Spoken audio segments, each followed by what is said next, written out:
Assalamualaikum warahmatullahi wabarakatuh. Apa kabar sobat sekalian? Jumpa lagi di channel Ramadan ini. Kali ini kita akan membahas berita hangat dan masih hangat berbincangkan, yaitu sikap politik Prabowo Subianto yang menghormati Nasdem dengan mengusung Anies ya sebagai kompetitor.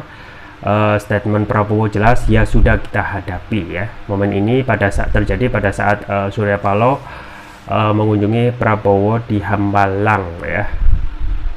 Langsung saja kita baca dan kita ulas sesuai dilansir oleh cnnindonesia.com.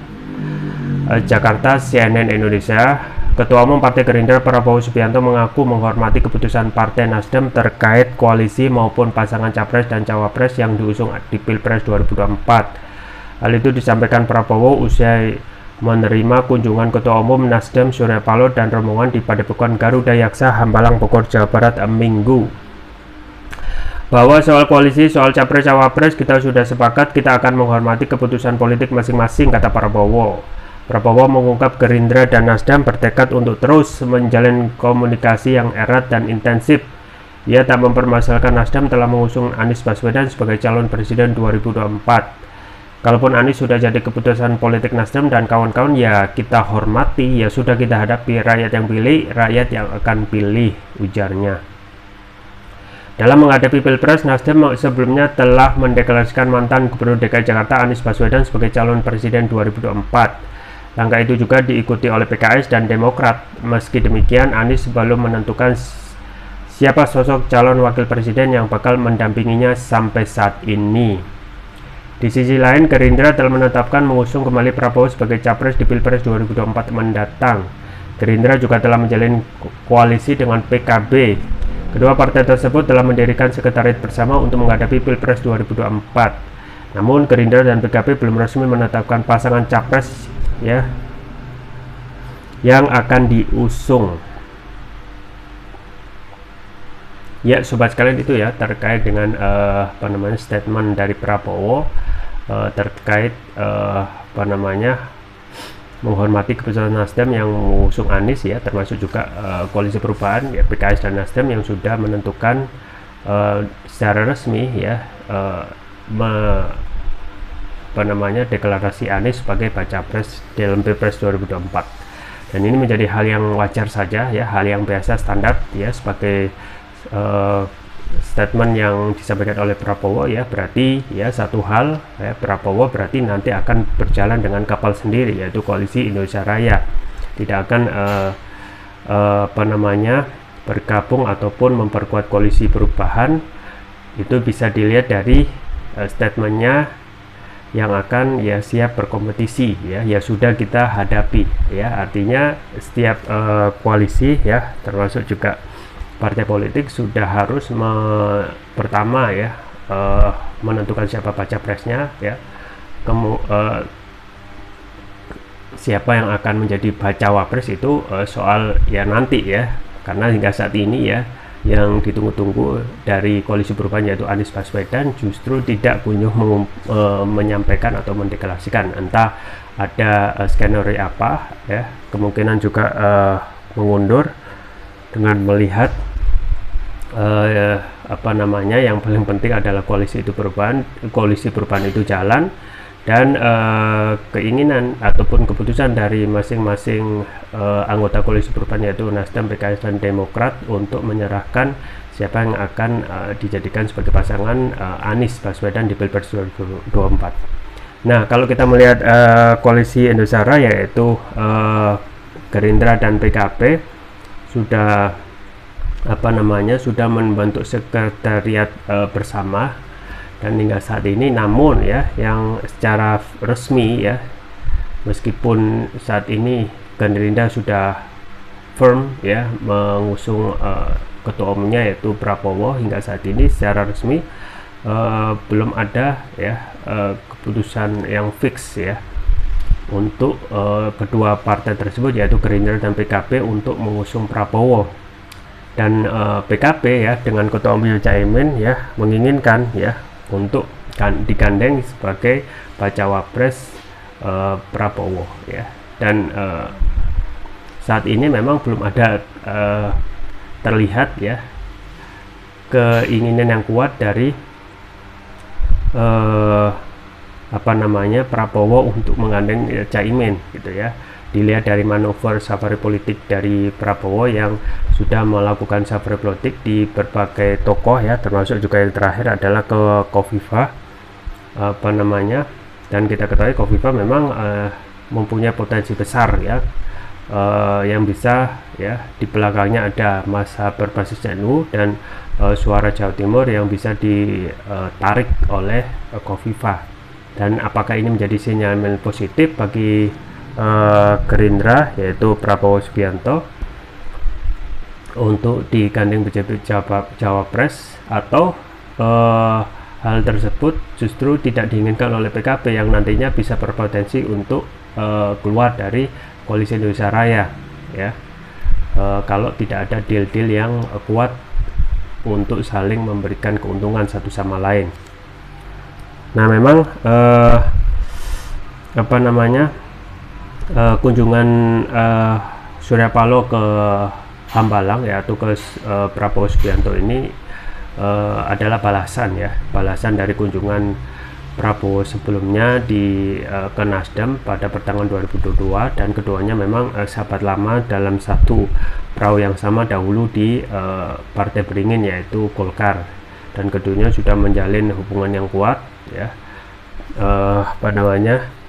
Surya Paloh sebelumnya di Golkar ya, kemudian ada tidak cocokan ya, dan akhirnya keluar dan membentuk partai sendiri.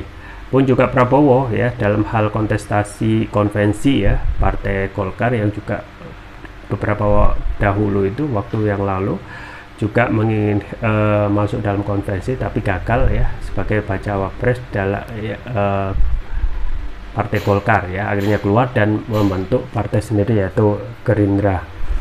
Dan keduanya memang saat ini seperti nostalgia ya dengan teman lama yang sudah terbentuk sebelumnya, termasuk dalam hal kontestasi pilpres ini sudah menjadi hal yang umum dan standar. Dalam kontestasi pilpres harus ada kompetitor gitu ya, kalaupun cuma satu ya tidak dinamakan kompetitor atau kontestasi ya, dan itu nenek-nenek juga tahu gitu ya.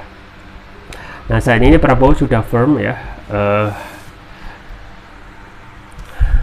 dan Prabowo kita ketahui sudah firm ya akan maju dari Gerindra. Yang menjadi pertanyaan apakah nanti keinginan dari PKB itu bisa diakomodasi ya dengan menggandeng Caimin.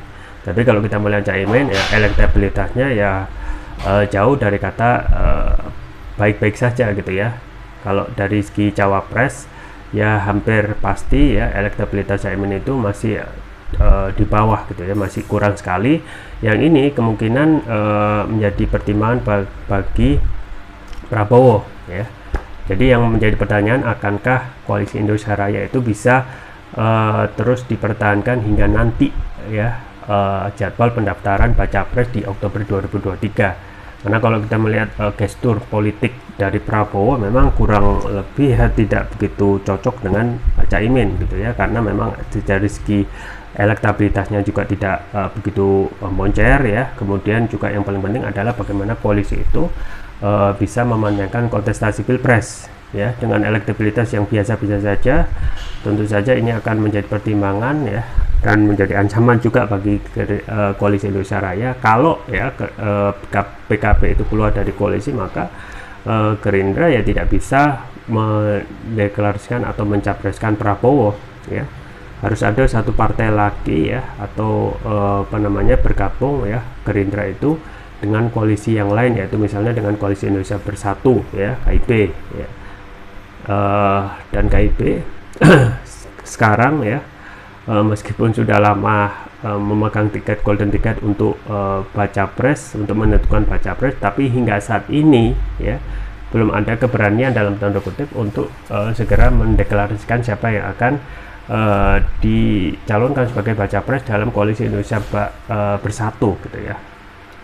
Kita ketahui ya saat ini yang kalau benar-benar dari KIB yaitu apakah Erlangga yang akan dimajukan ya, mengingat ya elektabilitas Erlangga memang ya ngeri-ngeri sedap ya, tidak begitu moncer, yang ini membuat orang berpikir dua kali Ada juga skenario untuk memajukan Ganjar, tetapi sang pemilik Ganjar yaitu partainya Ganjar sudah tidak nyaman gitu ya, dan mengingatkan kalau Ganjar itu masih orang PDIP ya. Tetapi ya, kita ketahui meskipun masih orang PDIP dengan elektabilitas yang moncer yaitu Ganjar, belum juga dideklarasikan ya oleh partainya sendiri ya. Nah, itu terjadi karena memang ya PDIP ataupun ketua umumnya atau Megawati tentu saja menginginkan menginginkan ya Puan itu bisa dimajukan gitu ya. Tetapi hingga saat ini kita ketahui elektabilitas Puan ya kurang lebih akan sangat sulit sekali ya, karena sudah berlangsung lama dan berbulan-bulan ditunggu. Ternyata memang elektabilitas Puan itu tidak bisa moncer ya, semoncer lawan politiknya, yaitu kalau bersanding langsung dengan Anies Baswedan itu akan menjadi bunuh diri politik. Nah, di satu sisi gitu ya, Ganjar ya ada kekhawatiran ya tidak akan loyal kepada Teguh Umar gitu ya. Makanya saat ini yang paling memungkinkan untuk tetap mengakomodasi kepentingan PDIP yaitu harus berkoalisi ya, yang atau membuka ya koalisi dengan teman lama yaitu Gerindra. Jikalau nanti PKB itu benar-benar tidak sejalan dengan Gerindra ya, bubar koalisi, entah nanti gabung dengan koalisi perubahan ya untuk memperkuat koalisi tersebut, dan akhirnya ya skenario yang juga bisa dijadikan alternatif yaitu Gerindra koalisi dengan PDIP ya, dengan memajukan Prabowo Puan ya. Nah, kemudian di mana Ganjar ya, bisa jadi Ganjar ya meskipun ditentang oleh partainya untuk tidak dicalonkan oleh koalisi partai yang lain, tetapi Ganjar tidak punya pilihan gitu ya, termasuk juga KIP, kapal yang sudah diinginkan dikosongkan oleh istana untuk melihat potensi pasar dalam kontestasi pilpres ya. Apakah nanti KIP ya jadi ya mendeklarasikan Ganjar ya, karena ini satu-satunya yang bisa menandingi ya Anies Baswedan gitu ya. Karena yang bisa menandingi ya Anies Baswedan ya, kalau nggak Ganjar, Prabowo. Nah, mungkin Puan dijadikan baca pres karena elektabilitasnya tidak kunjung naik gitu ya. Nah, masalahnya ya kalaupun ini dipaksakan akan terjadi front ya antara Presiden Jokowi yang sudah mempersiapkan kapalnya yaitu KIP dengan Megawati yang memang tidak sejalan dengan keinginannya memajukan Ganjar. Nah, memang itulah politik ya, dinamis dan tidak bisa diprediksikan ya, karena setiap ketua umum menginginkan ya keinginannya sendiri ya. Di satu sisi Teguh Umar menginginkan Puan yang hingga saat ini tidak moncer ya elektabilitasnya. Di satu sisi tentu saja istana menginginkan tetap yaitu memajukan Ganjar ya. Dan memang dalam keputusan ini ya Presiden Jokowi yang terus merekomendasikan ya presiden, dan ini tidak pernah dilakukan oleh presiden sebelumnya, harus hati-hati ya, karena masih ada kepentingan politik yaitu politik dinasti, yang di situ masih ada anak-anaknya yaitu Gibran Raka Buming Raka dan ponakannya Bobi Nasution yang masih menjabat sebagai pejabat publik ya. Gibran Raka Buming Raka ya sebagai wali kota Solo ya, dan kemungkinan juga pada pilpres pilkada 2024 ya bisa saja gitu ya jadi tidaknya naik sebagai gubernur Jateng ya atau gubernur DKI itu tergantung dengan keputusan Teguh Umar gitu ya. Nah, apakah kalau Jokowi memaksakan keinginannya untuk memajukan Ganjar ini ya, bisa jadi akan menjadi blunder ya terhadap politik dinasti ya dirinya, yaitu memajukan Gibran, termasuk juga keinginan dari Kaisang ya, Kaisang Pangarep yang juga menginginkan masuk dalam radar politik ya. Kalau paling awal ya tentu saja akan dimajukan sebagai wali kota Solo gitu ya. Kemudian Gibran yang sebenarnya masih satu periode ini ya dan kurang terlihat prestasinya, justru akan dimajukan ya. Dan ini adalah skenario bisa benar atau tidak, yaitu kalau nggak gubernur Jawa Tengah ya, atau ya gubernur DKI Jakarta ya di 2024. Kita tunggu saja ke depan tentang konstelasi politik ya, pilpres dan termasuk pilkada ya, terkait keinginan istana dan juga terkait kepastian ya Prabowo dengan koalisinya, apakah terus berlanjut dengan PKB atau ya mencari alternatif lain, yaitu koalisi dengan PDIP, yaitu menjadi Prabowo Puan. Kita tunggu saja ke depan ya. Itu saja yang bisa saya sampaikan, semua bermanfaat. Jangan lupa like, share, dan subscribe. Sampai jumpa lagi. Wassalamualaikum warahmatullahi wabarakatuh.